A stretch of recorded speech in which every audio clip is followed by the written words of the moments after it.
Man, do we have some weather coming starting late tonight, early in the morning. I got full gas cans. Got my chainsaws out and took the chains off, sharpened them, put them back on, filled my chainsaw oil and gas up. We have got, they're saying that the eye of the hurricane is going to go very near us, if not over us. So we are probably going to get some winds that this area has never ever seen before, to my knowledge. They're saying 70 to 120, possibly. Sustained winds of 50, 60, up to 70 sustained winds. That's just incredible. So I got my car in my garage down there. The only tree that bothers me is the tree right there over my garage and this tree over my house. We fixed Beverly's garage door. Her rubber gasket at the bottom came off. I put that back on, and my wife and I just put a whole bunch of sandbags in front of her door because her driveway goes downhill, and we're trying to divert the water off before it goes in our garage. We'll see. Well, it appears the storm has taken a much more easterly path than they predicted, so we are not going to get the extremely high damaging winds that we thought we were going to get. We are going to get a bunch of rain and some wind, but nothing that we haven't had before. So I got up at 1:30 this morning and started watching the weather, and the more I watched it, the more I realized that it wasn't going to be a real big concern for us. We're just going to get rain and wind.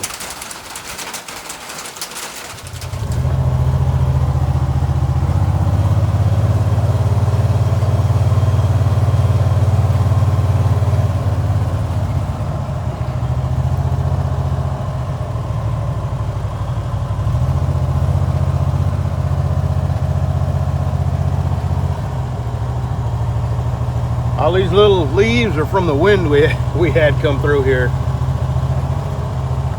We did not have any major limbs come down.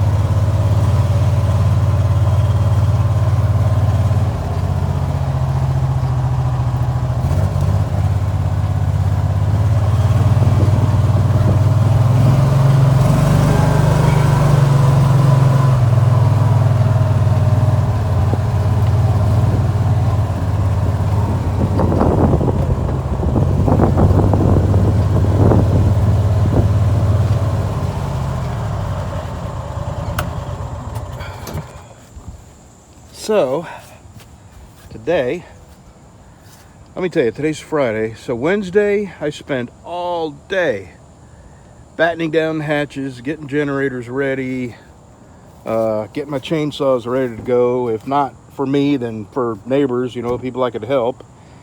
Because not many people have a 22-inch bar behemoth capable of cutting pretty much anything. So I got all my chains sharpened.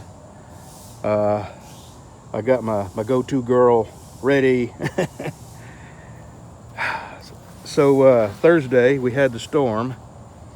I got up at 1:30. I went to bed early and got up at 1:30 and turned the news on. And it looked like it was going to go right over us. But as it came further and further north, the eye veered off to the east, which put us on the west side, the side with the lesser amounts of wind and rain. So we had 30-mile-an-hour winds with gusts up to 50 or 60, which is not terribly bad. And it just blew a whole bunch of, like right here, this kind of stuff. And Bev had a limb come down, not big, that's already cleaned up. So I'm putting everything away. Thank God. I feel sorry for the people that were affected by it. It did a lot of damage. It was, I believe, if not the biggest Cat 5 One of the biggest ones with the longest trail with the most damage. I mean, all the way up to Natchitoches and Alexandria, which is not terribly far south of me, and yeah, terrible. And what I'm going to do when I get all this stuff put away and then get my John Deere put away, this is a mistake. I'm taking this off and I'm putting this back on. And the reason is, it's hard to get to the slide release, which is right here. You got to push that in order to put a round in if you're on an empty chamber. Or you can pull the trigger to pull a slide back, but I don't feel good doing that. So yeah, there's no way to get to this unless you put an oversized slide release button here. And this has not turned out to be as convenient as I thought it would be, so I'm putting the old shorty stock back on. And I may get a ghost ring sight for it because it's harder and harder to see that bead on the front. And anyway, I'm not even going to do a video about that because YouTube hates guns. All right, I'm going to do this little project, and then I'm going to my knife shop. It's been 2 days since I made any knives, and I need to make a sheath for Walter's knife and then start working on Chuck's 2 knives. All right, that project's done.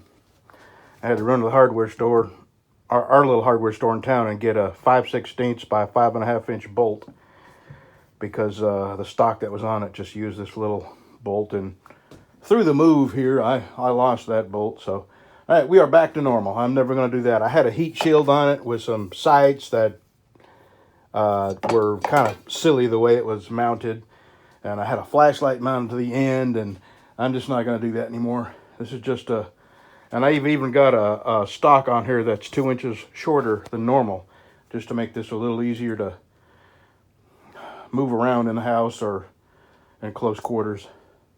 Not that I plan on, CQB, but anyway, that's finished. That's a finished project. I'm gonna clean up my mess here and get back. All right, the first thing I do when I'm making a sheath is I lay out my pattern and I trace around it, which I have. This is the web that goes in when you fold it over, it goes in between them.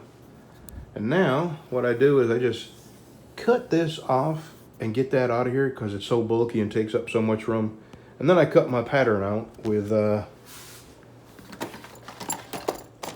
scalpel.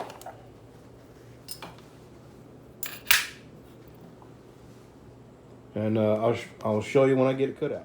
All right, I got the sheath cut out.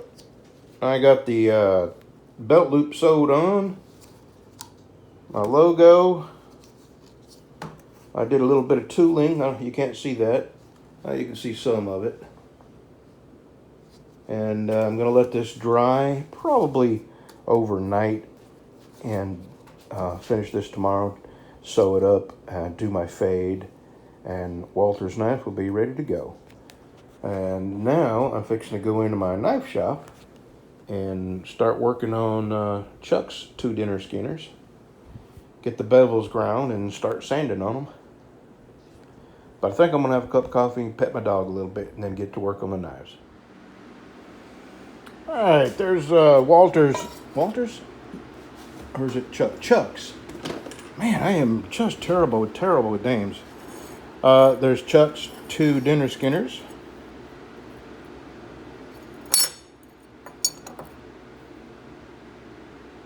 Now the hand sanding starts. On the W, that's zebra wood and that's walnut because the holes got to match up the wood in the holes. And I drilled these together, but stranger things have happened. I shaped these together. These are going to be identical, 100%.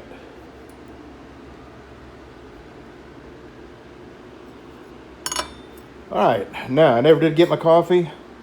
I'm gonna drink my coffee, and then I'm gonna get the hand sander. Now it's time to turn my AC on too, because my God, the humidity is crazy. We'll be back. All right, there is number 1, sanded up to 150. There's Here's number 2 with a good start on 150 on one side, and it's 330. Oh man, I think I'm gonna call it a day. Tomorrow I will finish Walter's sheath, and I'll ship it Monday. Tomorrow's Saturday, and I will have both of these knives, probably both of these, sanded up to heat treating grit, which is 800, and I'll probably get these heat treated and tempered Sunday. We're getting there. Okay, I got a couple things. Well, I'll show you what I'm going to do. Here, I'm going to turn that light off. Okay, I'm going to shut my AC off. We'll be right back. This is my last project for the day. All right, let's go to the house. All right, here is the next project. These sights are not high enough.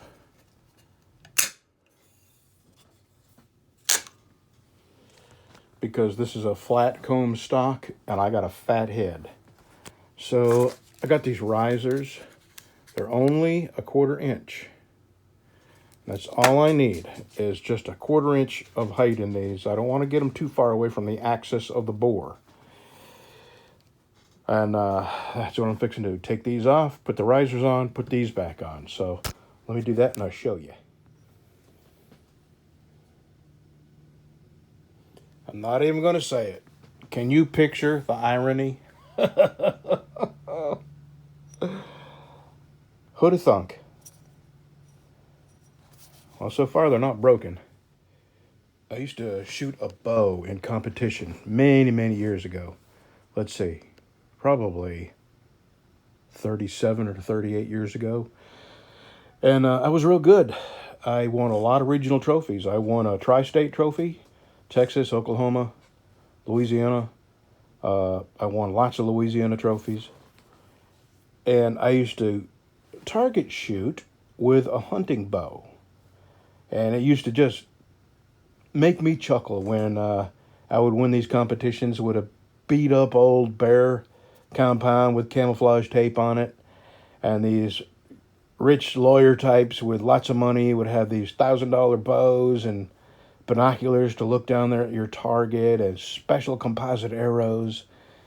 And I was not welcome there because I was a poor young man, and I used to wipe the floor with them with my little old bear whitetail hunter compound bow. Anyway, the reason I got so good is because I realized repetition. When you aim, repetition is the key to hitting what you're aiming at. Just like a rifle. Now I've raised this up and it's perfect. It hits me right on my cheek where I want it to, right below my cheekbone, and that is the place I put a stock every single time. And these sights now are lined up perfectly when I put this stock right where I always put a rifle stock. So I'm going to be a lot more accurate with this.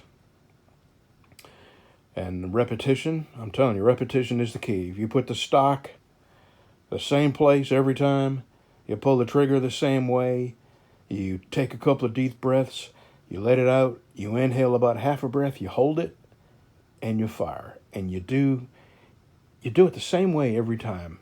It's just like shooting a bow. You draw it back, and you hold that release. And what I used to do was my thumb, you'd have a release here, and your thumb would be here. I'd draw it back, and I would put my thumb right underneath my cheekbone in the exact same place every time.